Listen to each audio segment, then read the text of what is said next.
안녕하세요. 김덕수입니다. 저희 C 프로그래밍 2 1강이죠. C 프로그래밍 기초 복습을 진행하고 있고요. 저희 지난 시간까지 변수와 자료형에 대해서 공부를 해봤습니다. 자, 이번 시간에는 저희 배열에 대한 거를 복습을 해볼 예정이고요. 혹시라도 C 프로그래밍에 대한 학습 한 번도 안 하셨거나 여기 있는 내용들에 대해 공부가 안 돼 계신 분들은 꼭 이 내용을 확인해 주시고요. 자, 그러면 오늘 내용 배열에 대한 복습을 해보도록 하겠습니다. 자, 저희가 지난 시간에 변수에 대한 이야기를 했었죠. 변수와 자료형에 대한 이야기를 했었고요. 그래서 우리가 어떤 6개의 데이터가 필요하다라고 하면은 데이터를 다룰 공간이 필요하다 하면은 이렇게 6개의 변수를 잡을 수 있을 겁니다. 뭐 예를 들어 이런 경우라고 해 보죠. 어떤 사람이 그 반의 한 반에 학생들의 나이를 기록을 해야 된다라고 하면 age 1부터 age 6까지를 변수로 따로 만들어서 저장을 할 수 있겠죠. 자, 그러면은 메모리 공간에 이렇게 공간들이 잡히게 될 겁니다. 여기가 1번, 그리고 뭐 age 2번 뭐 이런 식으로 공간이 잡히게 되겠죠. 자, 그런데 우리가 어 똑같은 종류의 데이터를 다루는데 얘네를 다 다른 이름으로 이렇게 잡는 게 좀 번거로울 수 있습니다. 어떤 거랑 좀 비교를 해 보면 되냐면요. 여러분이 어떤 반의 학생들을 관리를 하는데 그 학생이 6 명이고 그 학생의 나이를 기록을 해야 된다고 해 볼게요. 뭐 이렇게 나이를 기록하겠죠. 여기 1번 학생의 나이, 그리고 2번 학생의 나이.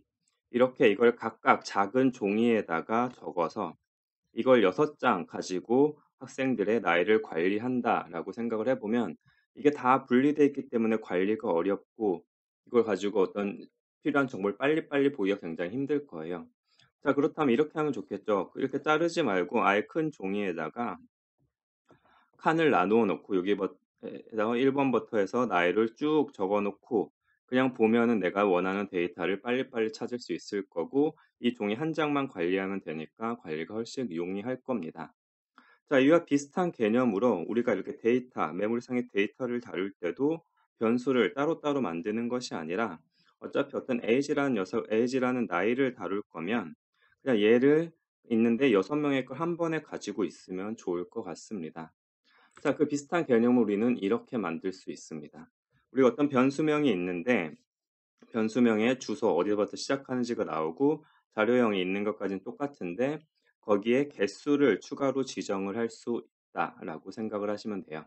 자, 이게 바로 배열이라는 개념이 됩니다.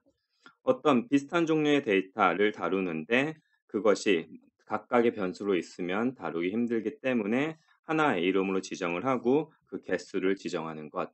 다른 말로 하면은 같은 이름을 가지고 번호로 구분되는 연속된 변수를 우리는 배열이라고 부릅니다. 메모리상 공간도 이렇게 구분이 되죠. 아까는 다 따로따로 있었다면 자, 이만큼이 데이터라는 배열인데 거기에 이렇게 구분선을 만들어 놓으면은 우리가 데이터를 각각 또 접근할 수도 있고 다루기도 편하게 될 겁니다. 자, 그래서 이제 이게 배열이 되면은 이 변수명이 배열명이 될 거고요. 그리고 이 크기는 배열의 크기가 되게 됩니다. 그래서 지금 같은 경우는 배열의 이름이 데이터고 그 크기가 6인 배열이 만들어지게 된 거죠. 자, 배열을 사용하는 방법을 다시 복습을 해보면 다음과 같습니다. 우선 어떤 데이터를 사용하고 배열을 사용하려면 선언부터 해야겠죠. 자, 배열을 선언하는 방법은 앞에 데이터 타입을 적어 주시고 배열의 이름을 적고 대괄호죠. 대괄호 안에다가 크기를 적어 주면은 배열이 선언되게 됩니다. 자, 이런 공간이 잡히게 되는 거겠죠. 데이터인데 크기가 이렇게 6개인 공간이 만들어지게 됩니다. 자, 근데 우리는 이게 컴공을 하기 때문에 번호가 0부터 시작하는 건 다들 기억하시죠? 자, 이런 공간이 생성되게 되고요. 자, 그러면은 이 녀석을 어떻게 접근하느냐? 내가 좋아. 이런 큰 종이에다 이름을 적어 놨는데 내가 원하는 데이터에는 어떻게 접근하느냐라는 것은 마찬가지로 대괄호 안에다가 내가 접근하려는 번호를 적어 주시면 됩니다. 예를 들어 첫 번째 녀석을 접근하고 싶으면 데이터하고 0을 적어 주면 자, 이 녀석을 접근하게 되는 걸 거고요. 그다음에 데이터하고 1을 적어 주면 이 녀석을 접근하게 되는 거겠죠. 그래서 정리하면은 배열을 선언할 때는 데이터 타입을 적어 주시고 배열명을 정하고 그다음에 크기를 대괄호 안에 넣어 주면 된다. 이 녀석을 접근할 때는 배열명하고 대괄호 안에 내가 접근하고 싶은 녀석의 번호를 적으면 된다라는 것을 기억하시면 됩니다. 자, 좋습니다. 다시 한번 어 정리를 해 보죠. 자, 우리가 어떤 데이터를 다루기 위해 배열을 선언하고 싶습니다. 그러면은 데이터 타입을 주고 그 배열의 이름을 적어 주고 개수를 지정해 주면 되죠. 배열의 크기를 지정해 주면 이렇게 공간이 잡히게 될 겁니다. 자, 지금 캐릭터니까 1 바이트라고 가정을 했고요. 이게 하나가 1 바이트라고 생각을 하고 이야기를 진행해 보도록 하죠. 자, 마찬가지로 어떤 변수를 사용하고 싶으면은 캐릭터하고 어떤 A라는 변수를 사용하면 그 녀석이 어느 공간 34번의 메모리 공간에 잡히게 될 겁니다. 자, 그다음에 이런 걸 한번 생각을 해 보도록 하죠. 자, 우리가 처음에 배열도 잡았고 변수도 잡았습니다. 그리고 이 녀석들을 출력을 한번 바로 해 본다면 자, A 이거는 잘못 적었네요. 그냥 A가 되면 되고요. 자, A를 출력을 한다고 하면은 여기 있는 값을 출력을 할 거고요. 그냥 데이터 5번을 출력한다 그러면 요 녀석이 되죠. 0번부터 시작하니까 얘를 출력하게 될 겁니다. 자, 그래서 뭐 얘 같은 경우는 출력을 해 보면 39가 나오고 얘는 60이 나오겠네요. 자, 그런데 이 데이터는 우리가 만든 데이터도 아니고 우리가 원한 데이터도 아닙니다. 이거는 어떤 데이터죠? 자, 그거는 메모리에 이제 앞에 다른 녀석들이 사용하다가 적어 놓고 그냥 놔두고 간 데이터가 들어가 있습니다. 자, 그래서 이런 데이터를 우리는 가베지 밸류라고 부르죠. 쓰고 남은 밸류. 그러니까 앞에 다른 프로그램들이 이 메모리 공간을 사용을 했었겠죠. 그 공간에 적어 놨던 게 그 쓰레기 값이 남아 있게 됩니다. 이거를 가베지 밸류 쓰레기 값이라고 합니다. 자, 그런데 우리가 원하는 건 이게 아닐 거예요. 우리가 어떤 공간, 뭔가 데이터를 기록하기 위해 어떤 공간을 만들었으면 이 안이 깨끗하길 바라겠죠. 깨끗한 공간을 바랄 겁니다. 이거 클린이라고 적은 거고요. 예, 깨끗한 공간을 바랄 텐데 지금 상태는 그렇지 않고 이상한 쓰레기들이 막 이렇게 들어 있는 거겠죠. 자, 그러면은 이걸 사용하기 전에 이 쓰레기들을 이렇게 지워 주어야 될 겁니다. 자, 그래서 그 지우는 방법은 바로 배열 그리고 변수의 초기화라는 녀석이고요. 자, 이렇게 변수를나 배열을 선언을 할 때 내가 깨끗하게 처음에 다 0으로 초기하겠다라고 하면 이런 식으로 적어 주시면은 이 안에 있는 값들이 초기화가 돼서 이렇게 깨끗한 공간이 만들어지게 됩니다. 자, 물론 초기화할 때 내가 원하는 다른 값을 넣을 수도 있을 거예요. 예를 들어 뭐 A는 난 100을 만들고 싶어라고 할 수도 있을 거고요. 여기는 다른 숫자들을 집어넣을 수도 있을 겁니다. 하지만 중요한 거는 우리가 어떤 배열이나 변수를 선언할 때는 꼭 그 공간을 초기화해 줘야 된다는 걸 반드시 기억해 주세요. 이 초기화를 해 주지 않으면은 다양한 에러가 발생을 하게 됩니다. 이게 컴파일러가 에러를 뱉지는 않는데요. 로지컬 에러라고 해서 그게 더 무섭죠. 컴파일은 잘 되고 실행은 되는데 결과가 이상한 경우. 자, 그런 경우를 야기하는 대표적인 이유가 바로 가베지 밸류가 됩니다. 그래서 이걸 없애려면 초기화를 반드시 해 주는 습관을 들이는 것을 추천드립니다. 다시 한번 강조를 드리면은 자, 초기값이 정해지지 않는 경우 뭐 내가 지금 배열을 선언하고 변수를 선언하는데 걔가 무슨 초기값이 나는 아직 잘 모르겠어라고 하는 경우라도 꼭 0으로 초기화하는 버릇을 들이면은 굉장히 많은 이제 버그들을 방지할 수 있게 됩니다. 그래서 꼭 0으로 초기화하는 습관을 들이는 것을 추천드립니다. 여기까지 저희가 가베지 밸류와 그리고 초기화에 대한 개념까지 한번 살펴봤고요.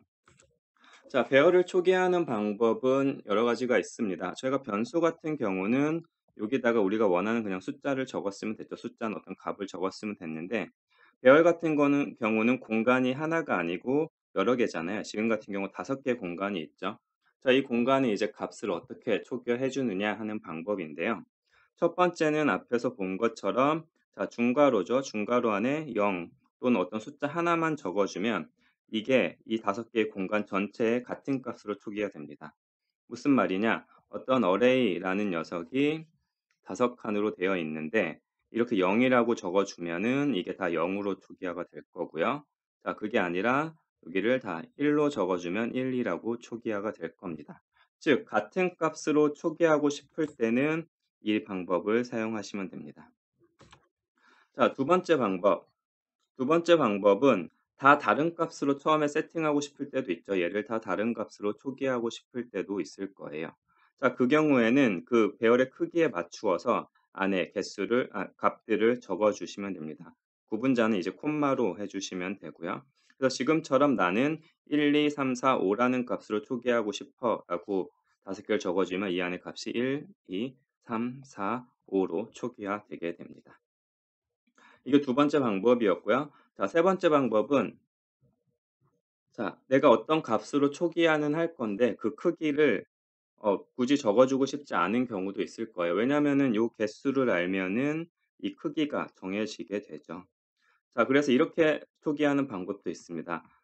대괄호 안에는 아무것도 적지 않고요. 빈 공간으로 놔두고 뒤에다가 값들을 이렇게 적어 주면은 이 개수에 맞추어서 이 크기가 정해지게 됩니다. 지금 보면은 하나, 둘, 셋, 넷, 다섯 개가 있죠. 다섯 개니까 얘의 크기는 5로 자동으로 설정이 되게 됩니다. 자, 이렇게 배열의 값을 초기화하는 방법은 크게 세 가지가 있다고 기억하시면 될 것 같습니다. 자, 그래서 이제 각각 뭐 출력을 해보는 소스 코드고요. 한 번씩 타이핑 해보시는 걸 추천드리고요.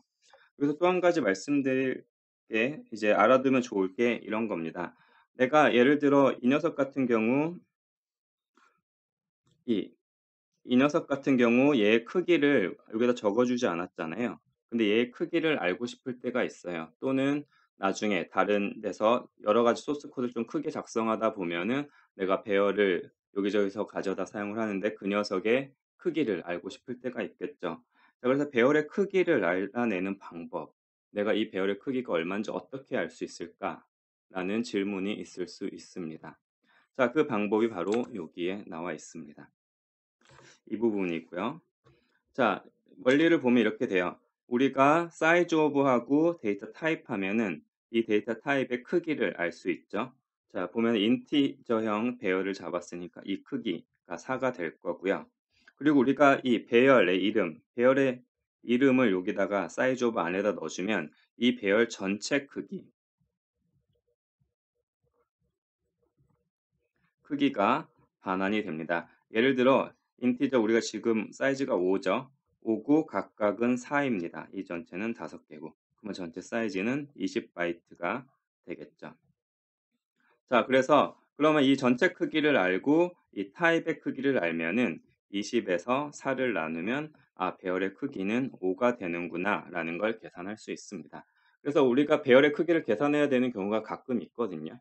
자, 그 경우 이렇게 배열의 크기, 배열의 이름을 사이즈 오브로 해서 사이즈 오브 안에 배열을 넣어줘서 그 크기를 구해내고 그리고 그 데이터 타입의 크기로 나누어지면 배열의 크기를 얻을 수 있다라는 것을 기억해 두시면 나중에 유용하게 쓰실 수 있을 것 같습니다.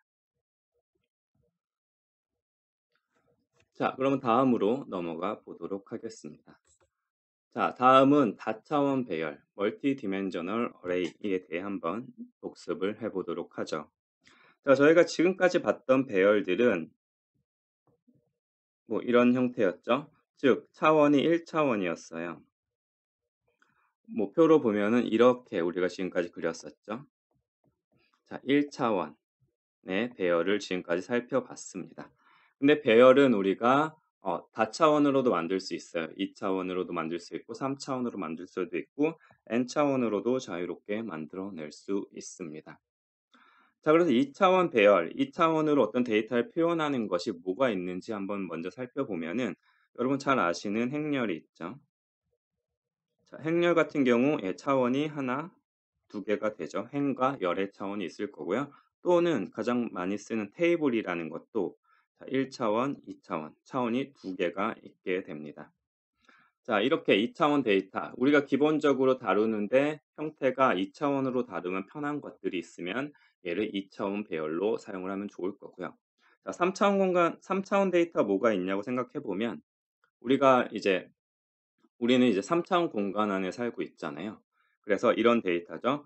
이 어떤 위치의 정보, 3차원 공간에서 어떤 위치의 정보는 x, y, z 좌표로 나타내야겠죠. 바로 이게 3차원 정보가 되겠죠. 자, 게임 좋아하시거나 뭐 게임 개발 아니면 VR, AR에 관심 있으신 분들은 3차원 데이터를 다룰 일들이 많이 있을 겁니다. 자, 그 경우는 3차원의 배열로 우리가 이것을 다루면 좋겠죠. 그 외에도 더 높은 차원의 복잡한 데이터들은 이제 더 높은 차원의 배열로 다루면 좋습니다. 예를 들면 이런 데이터인데요. 자, 보면은 여기 각각 이제 위치 정보 자체는 어떤 3차원의 정보가 될 텐데요. 보면 여기 색깔들이 있죠. 이 색깔들이 일종의 값이라고 생각하시면 돼요. 이 위치의 값. 그래서 값을 더하면 기본적으로 4차원이라고 생각할 수 있을 거고요. 근데 이 값이 단순히 1차원 정보일 수도 있지만 이 값 자체가 2차원 이상의 값일 수도 있습니다. 그러면 이거 차원은 더 높이 올라가게 되겠죠.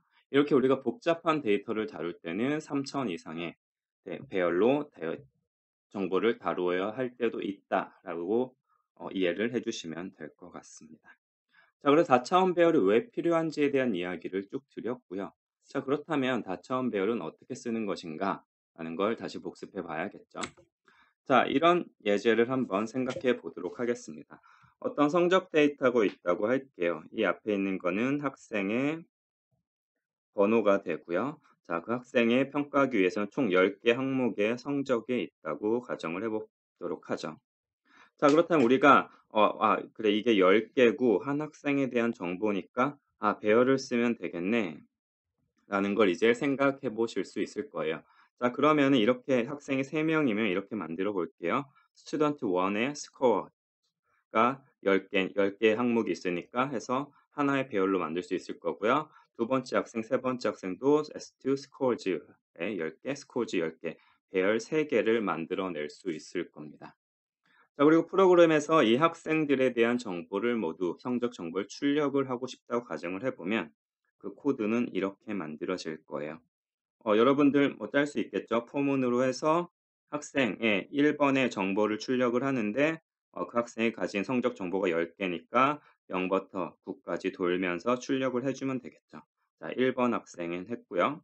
자, 2번도 해주면 될 거고 자, 쭉 와서 만약에 n명이라면 n번도 이렇게 해주면 될 겁니다. 자, 근데 뭔가 좀 번거롭죠. 같은 작업을 계속해서 반복하는데 같은 형태인데 얘만 지금 바뀌는 코드를 우리는 계속 복사해서 넣거나 아니면 계속 타이핑을 해야 되는 이런 불편함이 있고요. 앞에 1차원 배열에서 봤을 때처럼 각각 학생 한 명 한 명에 대한 성적표를 따로 관리해야 되는 어려움이 있습니다. 이 종이 뭐 한 장 잃어버릴 수도 있고 얘네 다 돌리면서 봐야 되잖아요.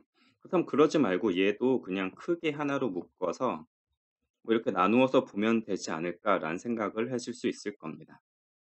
자, 그게 바로 여기서 다차원 배열의 개념이 등장을 하게 되죠.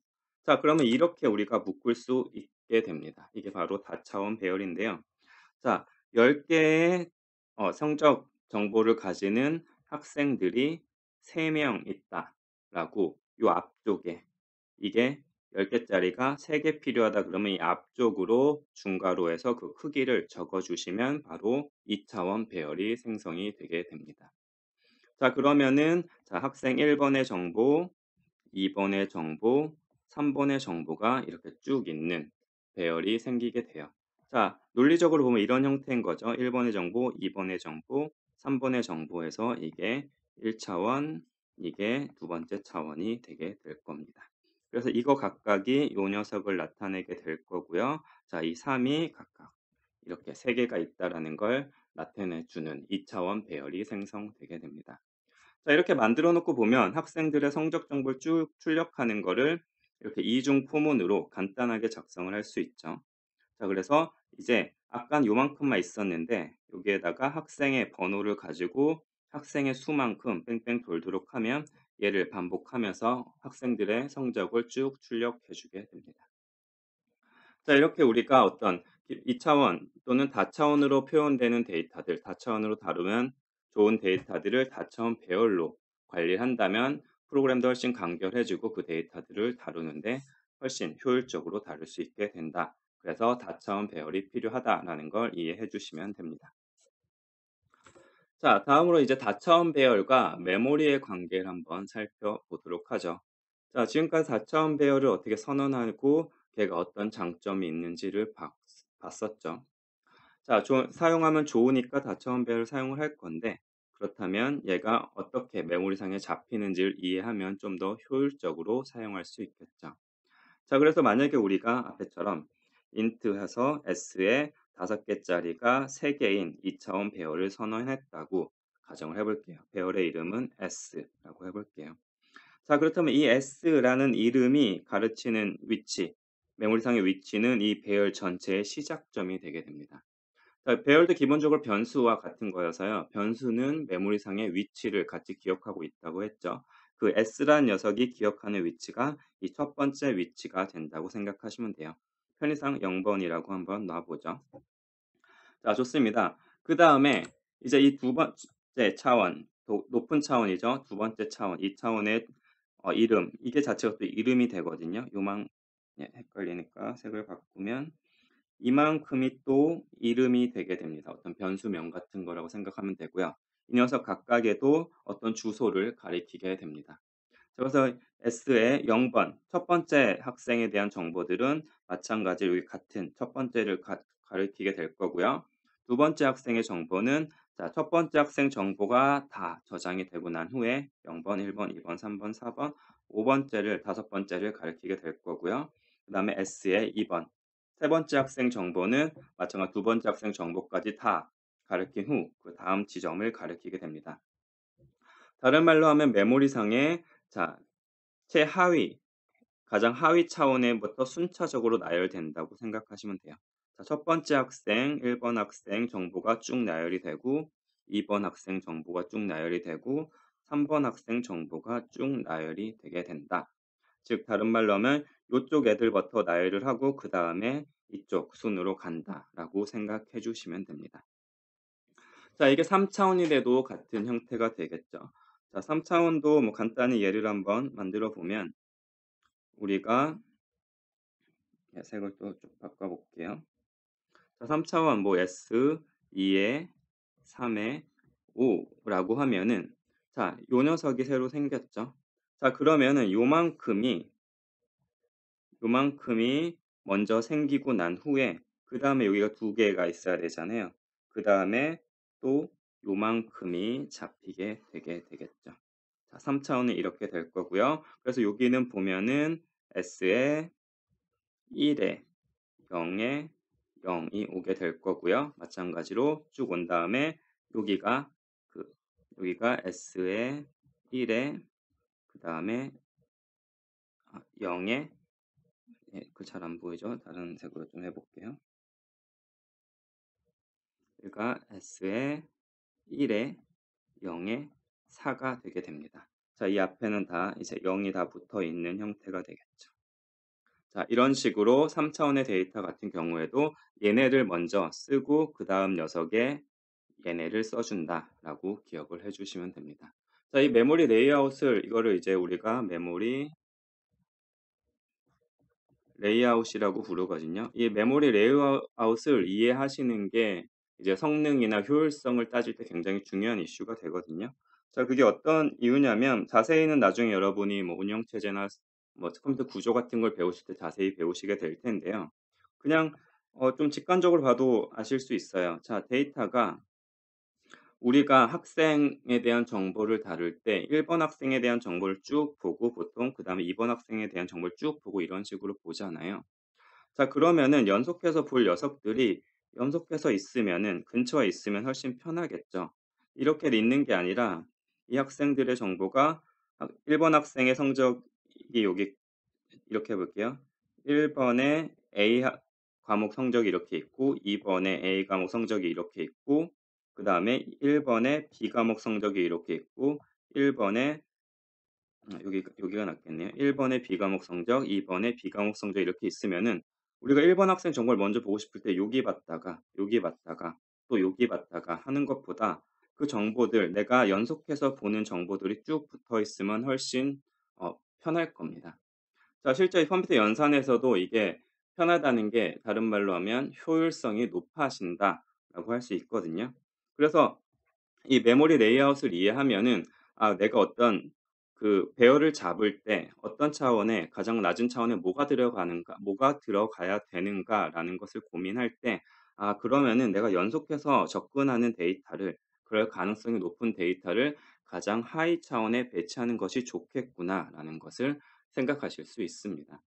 그래서 배열이 메모리상에 어떻게 잡히는가라는 걸 이해하고 그걸 이해하고 우리가 프로그램을 만든다면 우리가 자주 연속해서 접근한 녀석들을 최하위 쪽으로 배치를 함으로써 프로그램의 효율을 높일 수 있게 된다.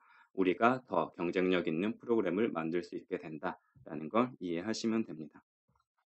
자, 복잡해 보일 수도 있는데 이게 좀 이해가 안 되시는 분들은 이거랑 여기 안에 또 다 이렇게 번호를 적어 놨거든요. 어떤 순서로 들어가는지. 이걸 한번 차분히 한번 보시면서 메모리상에 얘네가 이렇게 잡히니까 연속된 애들은 이렇게 되는구나. 그래서 연속된 애들을 이렇게 되도록 만드는 게 좋겠구나라는 걸 한번 복기해 보시길 권장드립니다.